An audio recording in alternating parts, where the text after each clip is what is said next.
দোকানের মতো ম্যাঙ্গো ফ্রুটি খুব সহজেই বাড়িতে বানিয়ে নিতে পারেন। তার জন্য এখানে আমি 4টে আম নিয়েছি, 3টে পাকা আম আর একটা কাঁচা আম। কাঁচা আমটা একটু হলুদ রং হয়ে গেছে। সব আমগুলোকে কেটে টুকরো করে নিয়েছি, নিয়ে একটা মিক্সিং জারের মধ্যে দিয়ে ব্লেন্ড করে নিয়েছি।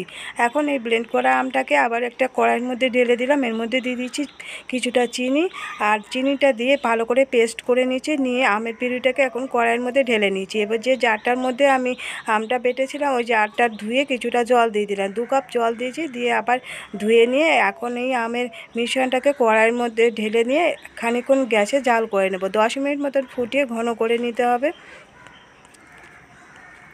10 মিনিট মতন জাল করে নেব, নিয়ে তারপরে এটাকে ঘন করে নেব। আর এখন এর মধ্যে দিয়ে দিচ্ছি সাইট্রিক অ্যাসিড হাফ চা চামচ। সাইট্রিক অ্যাসিড দিয়ে আবারও জাল করে নিচ্ছি।